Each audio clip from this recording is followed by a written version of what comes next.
আসসালামু আলাইকুম। আজকের রেসিপিতে আমাদের বরিশালের খুবই জনপ্রিয় একটি খাবার নারকেল দিয়ে মুরগির মাংস রেসিপিটা শেয়ার করব।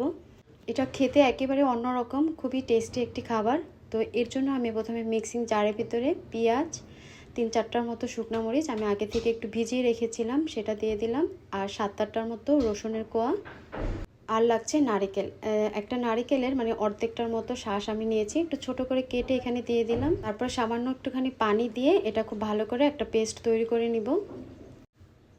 এখন আরেকটা কড়ার ভিতরে প্রথমে আমি সাদা তেল দিয়ে নিচ্ছি। তারপরে এর ভিতরে দারুচিনি, তেজপাতা, এলাচ আর 2টা লং আমি এখানে দিয়েছি। প্রথমে কিন্তু এই গরম মশলাটা তেলের ভিতরে 1 মিনিটের মতো একটু ভেজে নিব, তাহলে খুব সুন্দর সুগন্ধ ছড়াবে। তারপরে এর ভিতরে অ্যাড করে দিব 1 মুঠের মতো পেঁয়াজ কুচি। আর পেঁয়াজটা যাতে তাড়াতাড়ি নরম হয়ে আসে এই কারণে 1 চামচের মতো লবণ দিয়ে পেঁয়াজটা আমি তেলের ভিতরে খুব ভালো করে একটু ভেজে নেব। আগের দিনে নারকেল ছাড়া কিন্তু এরকম মুরগি মাংস রান্না করার কথা চিন্তাই করা যেত না। মাঝখান দিয়ে একটু কম রেসিপিটা হলেও এখন আবার কিন্তু সবাই বেশ পছন্দ করে খাচ্ছে। তো রঙের জন্য এখানে 1 চামচ আমি হলুদের গুঁড়া দিয়ে দিলাম। আর ধনিয়া আর জিরার গুঁড়া 1/2 চামচের মতো করে দিয়েছি। এখানে আমি সোনালী মুরগিটা ব্যবহার করছি, তবে আপনারা চাইলে দেশি ব্রয়লার আপনাদের যেটা ভালো লাগে সেটাই ব্যবহার করতে পারেন। এখন যে পেস্টটা তৈরি করেছিলাম মশলার, সেখান থেকে আমি অর্ধেকটার মতো দিয়েছি। আর দিয়ে দিচ্ছি 1.5 চা চামচের মতো লাল মরিচের গুঁড়া।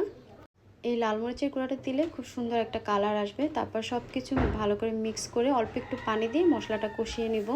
3-4 মিনিটের মতো মশলাটা কষালে দেখবেন যে উপর থেকে খুব সুন্দর একটা তেল ভেসে আসতেছে, এটা দেখে আর কি ভালো লাগে। তারপর দিয়ে দিলাম 1 চামচের মতো আদা বাটা। তারপর আবারও মশলাটা খুব ভালো করে নেড়ে চেড়ে দিলাম এবং ঢাকনা দিয়ে ঢেকে এটা কষিয়ে নেব। তারপর আরও 2 মিনিট পরে এখানে চিকেনের টুকরাগুলো আমি দিয়ে দিলাম। তারপরে এর ভিতরে কোনো রকম পানি ছাড়াই মশলার ভিতরে চিকেনটা খুব ভালো করে কষিয়ে নেব। আর ঢাকনাটা তুলে মাঝে মাঝে অবশ্যই কিন্তু নেড়ে চেড়ে দিতে হবে। চিকেন থেকে কিন্তু বেশ পানি বের হবে, এটা দিয়ে চিকেনটা খুব ভালো করে আর কি কষানো হয়ে যাবে। আর দেখতে পাচ্ছেন বেশ ঝোল বের হয়েছে, এই ঝোলে আমি চিকেনটা খুব ভালো করে নেড়ে চেড়ে কষিয়ে নেব।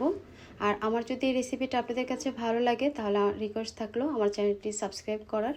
যখন ঝোলটা একদম গাঢ় হয়ে আসবে সেই অবস্থায় এখানে আমি গরম পানি অ্যাড করে দেব।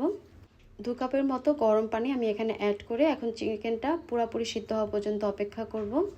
চুলার আঁচটা মিডিয়ামে রেখেই তারপর চিকেনটা রান্না করে নিব। আর চিকেনটা যখন প্রায় হয়ে আসবে সে পর্যায়ে 2-1টা কাঁচামরিচ একটুখানি কেটে তারপরে দিয়েছি। আর যেহেতু এখানে নারকেল দিয়েছি, আপনারা চাইলে এখানে 1/2 চামচের মতো চিনিটা ইউজ করতেও পারেন, আবার নাও করতে পারেন, এটা আপনার ইচ্ছা। এখন আমি আরও 2-3 মিনিটের মতো চুলায় একদম লো হিটে মাংসটা রেখে দেব, এতে করে উপরে থেকে একদম তেলটা খুব সুন্দর করে ভেসে আসবে। সব শেষে এখানে দিয়ে দিব জিরার গুঁড়া, মানে টালা জিরার গুঁড়া আমি এখানে দিয়েছি। আর এভাবে আমাদের বরিশালের মতো নারকেল চিকেনটা বাসায় রান্না করে একদিন খেয়ে দেখবেন, আর কেমন হয়েছে অবশ্যই কমেন্ট সেকশনে জানাবেন।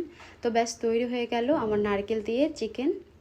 আশা করছি আপনাদের সবার কাছে রেসিপিটা ভালো লাগবে। আর সত্যিকার অর্থে এটা খেতে বেশ দারুণ। গরম ভাত কিংবা পোলাওর সাথে এরকম ঝোল ঝোল চিকেন একেবারে অসাধারণ একটা রেসিপি। মাঝে মাঝে চিকেনের স্বাদটা একটু চেঞ্জ করতে এরকম নারকেল দিয়ে চিকেনটা অবশ্যই একদিন রান্না করে ট্রাই করতে পারেন। তো আজ এ পর্যন্তই, আল্লাহ হাফেজ।